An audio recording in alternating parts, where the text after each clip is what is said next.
सर्दियों का मौसम था। सीता अपने ससुराल पहली बार आई थी। खेतों की देखभाल करना उसका काम था। सासू माँ ने राधा से कहा, सीता अब तुम्हें खेतों की जिम्मेदारी लेनी होगी। हमारी खेती से ही घर परिवार चलता है। सीता ने मुस्कुराते हुए जवाब दिया, जी माँ, मैं पूरी मेहनत करूँगी। लेकिन सीता के मन में थोड़ा डर था। वह जानती थी कि खेती की मेहनत आसान नहीं है। सीता ने सुबह जल्दी उठकर खेतों की जांच की। खेत में गेहूं की फसल थोड़ी कमज़ोर दिख रही थी। उसने रामलाल से मदद मांगी। रामलाल ने समझाया, सीता, अगर सही समय पर पानी और खाद नहीं देंगे तो फसल बर्बाद हो जाएगी। सीता ने सोचा कि कैसे वो फसल को जल्दी ठीक कर सकती है। उसने देखा कि पड़ोसों की नई तकनीक से खेतों में बेहतर पैदावार हो रही थी। सीता ने सोचा कि क्यों न पुरानी तरीकों के साथ नई तकनीक को मिलाया जाए। उसने खेत में सिंचाई का पाइपलाइन और जैविक खाद का प्रयोग किया। दिन ब दिन खेत में बदलाव दिखने लगा।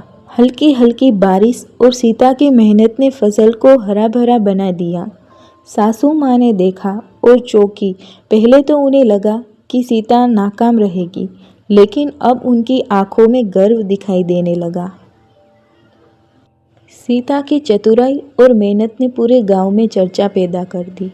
लोगों उसकी तारीफ करने लगे। एक दिन गांव में मेला लगा, किसान मेला। किसान मिलन में सबको बुलाया गया। सीता ने अपने खेत की फसल और तरीकों के बारे में सबको बताया।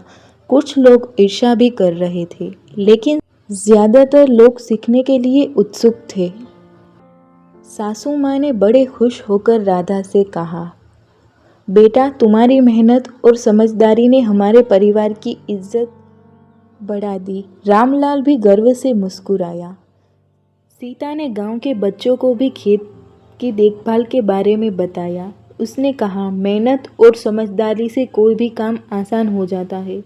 अगर हम पुराने अनुभव और नई सोच को मिलाएं तो सफलता निश्चित है। सासू माँ ने भी सीता की काबिलियत को स्वीकार ली। सीता अब न केवल खेत में बल्कि परिवार में भी सबकी आंखों में चमक बन गई थी। इस कहानी से हम सीखते हैं कि मेहनत और समझदारी से हर चुनौती आसान हो सकती है। नई सोच और नई तकनीक को अपनाना फ़ायदेमंद है। परिवार में सहयोग और प्यार सबसे बड़ी ताकत है। अगर ये कहानी पसंद आई हो तो लाइक करिए, शेयर करिए और सब्सक्राइब करिए।